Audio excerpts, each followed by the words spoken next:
Most investors don't lose money because they've picked the wrong stock, bought the wrong asset, or got unlucky with timing. They lose money because of 5 simple mistakes. Mistakes that almost nobody talks about.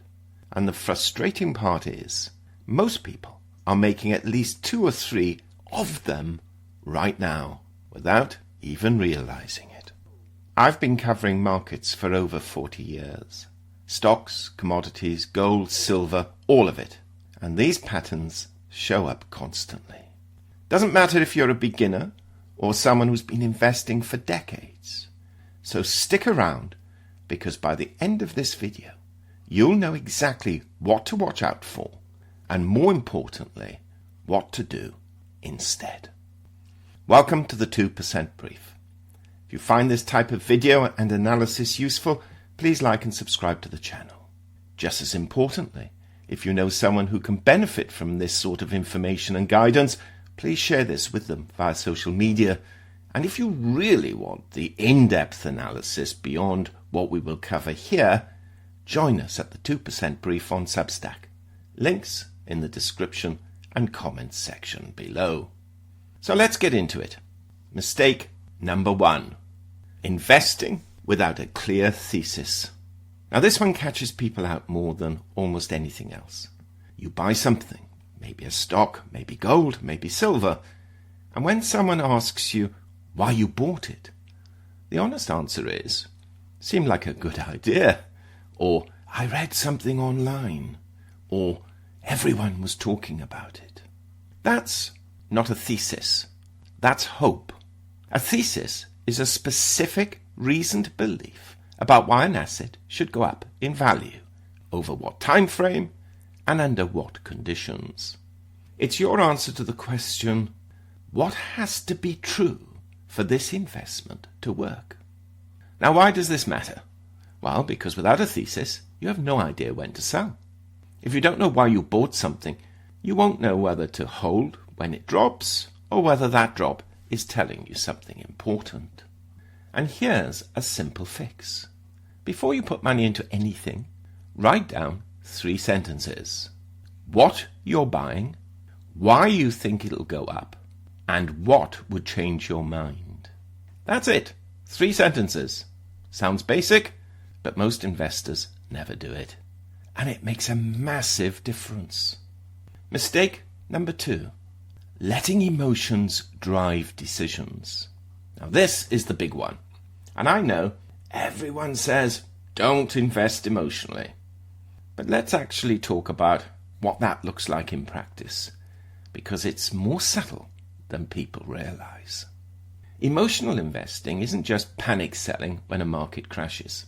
It also looks like holding a losing position too long because selling feels like admitting you are wrong. Buying more of something after it's already gone up 40% because you're afraid of missing out, otherwise known as FOMO. And ignoring bad news about an asset you like because you don't want it to be true. That last one has a name. It's called confirmation bias, and it's everywhere. We all do it. The antidote is to actively seek out the bear case for any investment you hold. Find the smartest argument against your position and take it seriously. If it doesn't change your view, fine. But at least you've stress tested your thinking. Markets are emotional places. The investors who do well long term are the ones who build a process that keeps emotion out of the equation as much as possible. Mistake number 3. Misunderstanding diversification. Now, a lot of people think they're diversified when they're really not. If you own 10 different stocks, but they're all in tech, you're not diversified. You're concentrated.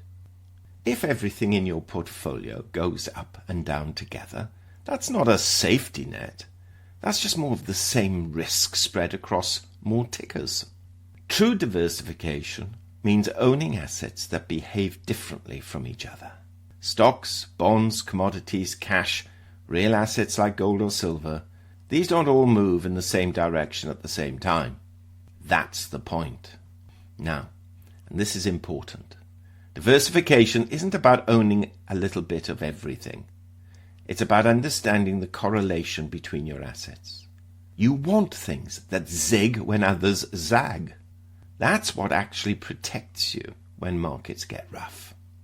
And a good question to ask yourself, if the stock market dropped 30% tomorrow, how much of my portfolio would be affected? If the answer is almost all of it, you might want to rethink the balance. Mistake number 4. Focusing on short-term price movements. Now we live in a world of real-time price tickers, constant financial news, and endless social media commentary.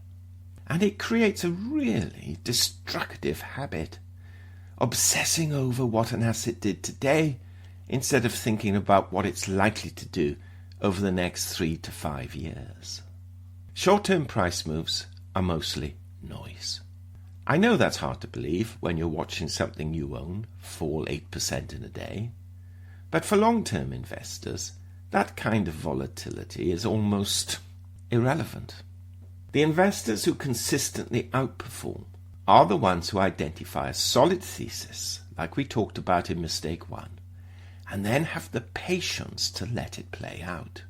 They're not checking prices every hour, tempting though it may be. They've done the work up front, and they trust the process. If you find yourself refreshing your portfolio constantly, that's a sign you haven't fully committed to a thesis. And that's worth reflecting on. And mistake number 5. This is the one that trips up a lot of otherwise smart investors. Individual assets do not exist in a vacuum.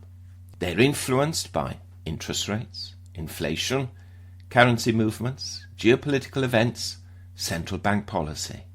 All the big macro forces that shape the economic backdrop. You can pick a great company with strong fundamentals, but if interest rates rise sharply, growth stocks are going to get hit regardless. You can be right about gold's long-term value, but if real yields are rising and the dollar is strengthening, gold is going to face headwinds in the short term, even if the long-term case is solid. Understanding the macro environment doesn't mean you have to become an economist. It means asking, what's the backdrop for my investments right now? And does it work for or against them? That's a question worth revisiting regularly. The investors who get blindsided are usually the ones who go narrow, focused entirely on one asset or one sector, without ever zooming out to see the bigger picture.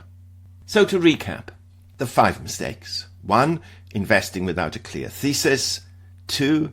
Letting emotions drive decisions. 3. Misunderstanding what diversification actually means. 4. Obsessing over short-term price moves. And 5. Ignoring the macro environment. None of these are complicated, but they're easy to slip into, especially when markets are moving fast and there's noise and headlines everywhere. The good news is, awareness is most of the battle. Now that you know what to watch for, you're already ahead of most people. Now, if you found this useful, I'd really appreciate it if you'd subscribe. Genuinely helps the channel grow, and I put out new content every week covering markets, macro trends, gold, silver, and the broader investment landscape. And if you want to go deeper, as mentioned earlier, I also write a newsletter over on Substack. The link is in the description. It's where I share more detailed analysis and thoughts that don't always make it into the videos. And there's also a video on screen right now that pairs well with today's topic. Well, in fact, it's the weekly update.